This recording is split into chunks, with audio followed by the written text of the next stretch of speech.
বলছিল যে এই গাড়িটা ঠিক তোমার 63 কিলোমিটার পার আওয়ার বেগ নিয়ে সে সামনের দিকে কি হয়, অগ্রসর হয়। তাহলে এই গাড়িটা আমরা যদি তাকে সামনের দিকে অগ্রসর করে দেই 63 কিলোমিটার পার আওয়ার বেগে এই গাড়িটা সামনের দিকে এরকম ভাবে যাচ্ছে। বোঝা গেছে? সো এটা হচ্ছে আমাদের উদ্দীপক। এখন আসলে আমাদের প্রশ্ন কি করছে, আমরা প্রশ্নে চলে যাব। এই জন্য আমরা স্লাইডে চলে যাচ্ছি এবং সেইখান থেকে কিন্তু আমরা সলিউশনটা দেখব। তোমরা যদি এই ম্যাথগুলা মানে একটু ভালো মতো বোঝো, মানে রিয়েলাইজ করতে পারো, তাহলে কিন্তু তোমাদের এই টাইপের ম্যাথগুলোতে কোনো সমস্যা হবে না। ঠিক। সো চলো প্রথমে প্রশ্ন কি বলছে যে কত সময় পরে দুই কারের বেগ সমান হবে। তাহলে দুইটা গাড়ির বেগ কখন সমান হবে এটা কিন্তু আমাকে বের করতে বলছে। বেগ সমান। আলাইকুম, এসএসসি ব্যাচ 2026। আশা করি তোমরা সবাই ভালো আছো। তোমরা জানো যে তোমাদের এসএসসি পরীক্ষার সম্ভাব্য একটা ডেট কিন্তু হয়ে গেছে। আজ থেকে প্রায় 3 মাসের মতো তোমরা সময় পাবো বা একটু বেশি সময় পাইতে পারো। সো এই 3 মাসের মধ্যে তোমাদের কিন্তু ফাইনাল প্রস্তুতি নিতে হবে। এই জন্য পদার্থবিজ্ঞানের 2025 সালের যে প্রশ্নগুলো হয়তো সেই প্রশ্নগুলা যদি তুমি খুব ভালোভাবে পারো বা ভালোভাবে বুঝতে পারো, তাহলে কিন্তু তুমি ফিজিক্সের বা পদার্থবিজ্ঞানের তোমাদের যে প্রশ্নগুলো হবে সেই প্রশ্নগুলো খুব ইজিলি কিন্তু ধরতে পারবে। সো এই জন্য আজকে থেকে আমাদের 2025 সালে যে প্রশ্নগুলো আসছে পদার্থবিজ্ঞানে সেই প্রশ্নগুলোর সলভ ক্লাস শুরু হচ্ছে।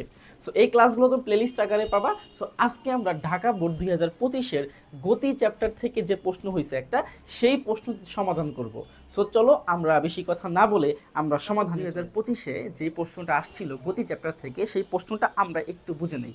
প্রশ্ন এরকম ছিল যে একটা গাড়ি সামনে থাকবে এবং আরেকটা গাড়ি ঠিক পিছনে থাকবে। ওকে। সো এই দুইটা গাড়ির তোমাকে কি বলছিল, মধ্যবর্তী দূরত্ব বলে দিছিল, যে এই দুইটা গাড়ির মধ্যবর্তী দূরত্ব এটা হচ্ছে আমাকে বলে দিছিল। কত বলে দিছিল তোমরা একটু প্রশ্ন চেক করে দেখবা। মধ্যবর্তী দূরত্ব বলছিল হচ্ছে 50 মিটার পার সেকেন্ড। ওকে। এবং বলছিল যে এই যে সেকেন্ড যে গাড়িটা, এই যে সামনের যে গাড়িটা, এই গাড়ি হচ্ছে স্থির অবস্থায় আছে, তার মানে এর ইউ হচ্ছে 0। এবং এই স্থির অবস্থা থেকে সে 2.5 মিটার পার সেকেন্ড স্কোয়ার ত্বরণে সে কি করছে, সামনের দিকে অগ্রসর হচ্ছে। তাহলে সে আস্তে আস্তে অগ্রসর হচ্ছে। আমরা একটু তাকে অ্যানিমেশন করে চালিয়ে দেই, সেরকম করে আস্তে আস্তে কি হচ্ছে, বেগ বাড়াচ্ছে, বেগ বাড়াইতে বাড়াইতে এরকমভাবে সামনের দিকে যাচ্ছে। ওকে। আচ্ছা, এরপরে আসো এই গাড়ির ইনফরমেশন কী কী ছিল। এখানে বলছিল যে এই গাড়িটা ঠিক তোমার 63 কিলোমিটার পার আওয়ার বেগ নিয়ে সে সামনের দিকে কি হয়, অগ্রসর হয়। তাহলে এই গাড়িটা আমরা যদি তাকে সামনের দিকে অগ্রসর করে দেই 63 কিলোমিটার পার আওয়ার বেগে এই গাড়িটা সামনের দিকে এরকমভাবে যাচ্ছে। বোঝা গেছে? সো এটা হচ্ছে আমাদের উদ্দীপক। এখন আসলে আমাদের প্রশ্ন কি করছে, আমরা প্রশ্নে চলে যাব। এই জন্য আমরা স্লাইডে চলে যাচ্ছি এবং সেইখান থেকে কিন্তু আমরা সলিউশনটা দেখব। তোমরা যদি এই ম্যাথগুলা মানে একটু ভালো মতো বোঝো, মানে রিয়েলাইজ করতে পারো, তাহলে কিন্তু তোমাদের এই টাইপের ম্যাথগুলোতে কোনো সমস্যা হবে না। ঠিক। সো চলো প্রথমে প্রশ্ন কি বলছে যে কত সময় পরে দুই কারের বেগ সমান হবে। তাহলে দুইটা গাড়ির বেগ কখন সমান হবে এটা কিন্তু আমাকে বের করতে বলছে। বেগ সমান। ওকে। তাহলে দেখো আমাদের কি কি দেওয়া আছে, আমরা একটু প্রথমে দেখে নেই। আমাদের প্রথমে দেওয়া আছে হচ্ছে এই জায়গাতে আদি বেগ, সেটা হচ্ছে কত, ইউ সমান সমান 0 মিটার পার সেকেন্ড প্রথম গাড়ির জন্য, মানে এই যে সামনের গাড়ির জন্য আদি বেগ ছিল এত। তারপরে হচ্ছে ত্বরণও কিন্তু দেওয়া আছে 2.5 মিটার পার সেকেন্ড স্কোয়ার ত্বরণ দেওয়া আছে। এবং দ্বিতীয় গাড়ির জন্য কিন্তু সে একটা ধ্রুব বেগ বা সমবেগে সে কিন্তু চলতেছে, সেটা কত, সেটা হচ্ছে 63 কিলোমিটার পার আওয়ার। এখন আমরা জানি যে কিলোমিটার পার আওয়ারকে আমরা কি করি, মিটার পার সেকেন্ডে নিয়ে আসি। সো আমরা কি করছি, এটাকে মিটার পার সেকেন্ডে নিয়ে আসলে এটা হবে হচ্ছে 17.5 মিটার পার সেকেন্ড। কীভাবে নিয়ে আসতে হয় তোমরা কিন্তু জানো, কি করতে হয় আমি তারপরে একটু বলে দিচ্ছি। এখানে হচ্ছে আমাদের 63 ইন্টু হবে হচ্ছে 3600 ইন্টু হবে 1000 ডিভাইডেড বাই হচ্ছে 3600। এইটা দিয়ে দিলেই কিন্তু তোমাদের 17.5 মিটার পার সেকেন্ড চলে আসবে। ওকে। এরপরে কি বলছে, এরপরে বলছে প্রথম গাড়ি এবং দ্বিতীয় গাড়ির যে মধ্যবর্তী দূরত্ব এটা হচ্ছে তোমার 50 মিটার। সো চলো আমরা এখন ম্যাথে চলে যাব যে ম্যাথ কি বলছে। এখানে ম্যাথ বলছে যে প্রথমে আমরা কি বের করব, আমরা প্রথম কারের যে বেগ এইটা আগে আমরা বের করব। তাহলে আমাদের সূত্র কি হবে, সূত্র হচ্ছে v cos to u plus at। এখন আমাদের প্রথম যে গাড়িটা দেখতেছো, এই গাড়িটা, প্রথম সামনের গাড়িটা, এই গাড়িটার কিন্তু তোমার বেগ কিন্তু 0, সেই স্থির অবস্থায় ছিল।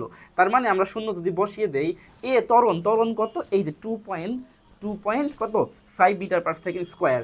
তো ত্বরণ বসিয়ে দেবো আর টি আমাকে বের করতে হবে। সো এইখান থেকে আমাদের আসে v সমান 2.5t।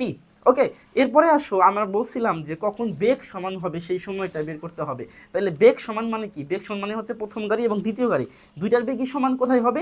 এই রাস্তার যে কোনো একটা মোমেন্টে হবে। এখন কত সময় পর হবে এটা আমরা বের করতেছি।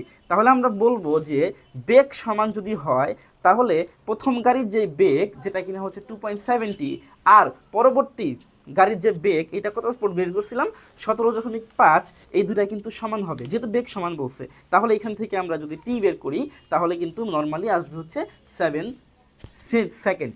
ওকে, তাহলে এখান থেকে আমরা টি বের করতে পারি কিভাবে? এখান থেকে তুমি ইজিলি টি বের করে দাও। টি সমান সমান কত হবে? টি সমান সমান হবে হচ্ছে 17.5 ডিভাইডেড বাই হচ্ছে 2.5। তাহলে এখান থেকে কিন্তু আমাদের 7 সেকেন্ড চলে আসবে যেটা আমরা করছি। সো এইভাবে হচ্ছে আমাদের গ নাম্বারটা অ্যান্সার করতে হবে। এরপরে চলো আমরা চলে যাব ঘ নাম্বারটায়। ঘতে কি বলছে চলো ঘ প্রশ্নটা দেখি। ঘতে বলছে যে কার দুটি কি একাধিকবার একে অপরকে অতিক্রম করবে? একটু প্রশ্নটা বোঝো। এই যে গাড়ি দুটো যাচ্ছে তোমরা দেখতে পারতেছো, এই গাড়ি দুইটা তার সম্পূর্ণ গতি যাত্রাপথের তারা কয়বার পরস্পরকে তোমার একসাথে মিলিত হবে এই বা অতিক্রম করবে এটা বের করতে বলছে। একাধিকবার বের করতে মানে মিলিত হবে কিনা এটা আমাদের দেখতে হবে। তো চলো আমরা এটা সমাধান করে ফেলি।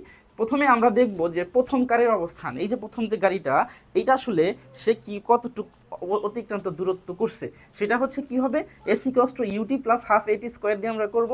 সো এখানে ইউ যেহেতু শূন্য তার মানে পুরা পার্টটা কি হয়ে যাবে? পুরা পার্টটা এই পার্টটাই বাতিল হয়ে যাবে, কাটা হয়ে যাবে। তো থাকবে কি হাফ, তারপর কি হবে 2.5 টি স্কোয়ার। ওকে, তাহলে এখান থেকে আমরা যদি এইটা দিয়ে এটা কাটাকাটি করে দেই তাহলে আমাদের থাকবে হচ্ছে 1.25 টি স্কোয়ার।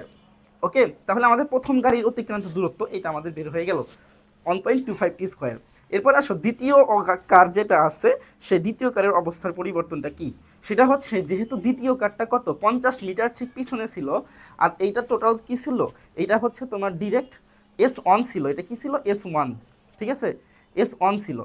এই জন্য আমরা এখানে কি করব? আমরা করব হচ্ছে S1 প্লাস 50, কারণ এই কারটা টোটাল অতিক্রান্ত দূরত্ব হচ্ছে তোমার এই 50 আর হচ্ছে তোমার কি এই S1, এটাকে কি করতে হয়? এটাকে যোগ করতে হয়। বুঝতে পারছো? তার মানে আমরা কি করব 50 প্লাস S1 এইটা আমরা করব। ই কষ্ট কত? ই কষ্ট হচ্ছে 17.5টি। বুঝতে পারছো? আচ্ছা, কারণ সূত্র কি? সূত্র হচ্ছে নর্মালি এই তোমার ভি কস্ট টু বা এস ই কস্ট টু কি হয় ভিটি, এটা হচ্ছে মেইন সূত্র। তো এস এর মানটাই হচ্ছে আমাদের এইটা, আর হচ্ছে এই 17.5 এটা হচ্ছে ভি, আর তো টি তো এখানে আছেই। বুঝতে পারছো? এইভাবে হচ্ছে আমরা সূত্র ফলাইছি যেহেতু এটা ধ্রুব বেগে চলতেছিল। এরপরে আসো অতিক্রমের শর্ত কি? যেহেতু বলছে যে কতবার তারা অতিক্রম করবে, শর্ত হচ্ছে দুইজনের যে অতিক্রান্ত দূরত্ব এটা সমান হইতে হবে। তাইলে দুইজনের অতিক্রান্ত দূরত্ব যদি সমান করতে চাই আমরা তাহলে কি করব? আমরা এই এস অনের মান বসিয়ে দেব। এস অনের মান যেটা এখান থেকে আসে এটা বসিয়ে দেব এখানে, আর হচ্ছে ইকস্ট হচ্ছে এস টুর মানটা এখানে বসিয়ে দেবো। তাহলে এস ওয়ানের মান হচ্ছে এটা, এস টুর মান হচ্ছে এটা। সো বসিয়ে এখান থেকে জাস্ট ক্যালকুলেশন করছি আমরা। এখান থেকে ক্যালকুলেশন করার পর আমরা এই জায়গাতে একটা কাজ করছি যে উভয় পক্ষকে তোমরা আই থিঙ্ক দেখতে পারতেছো, একে একটু সরিয়ে ফেলাই তাইলে বুঝতে পারবা। এই যে এখানে দেখা যাচ্ছে উভয় পক্ষকে আমরা কি করব 1.25 যেই সংখ্যা এইটা দিয়ে ভাগ দিয়ে দেবো। কাকে ভাগ দেবো? এই যে এই লাইনকে ভাগ দেবো। সো এই লাইনকে ভাগ দিলে তোমার নর্মালি এখানে থাকে টি, তারপর 14 আর হচ্ছে 50, ঠিক আছে? তো এইখান থেকে আমরা মিডিয়াল টার্ম করবো। মিডিয়াল টার্ম বা উৎপাদকে বিশ্লেষণ করলে আমরা অ্যান্সার পাবো হচ্ছে 4 আর হচ্ছে 10। ওকে, আই থিঙ্ক তোমাদের এই ম্যাথটা ক্লিয়ার। আমরা বলতে পারবো তাইলে এই দুইটা গাড়ি তারা 4 সেকেন্ড এবং 10 সেকেন্ড পর তারা কি হয়েছে পরস্পরকে দুইবার মিলিত করবে, অতিক্রম করবে। ওকে।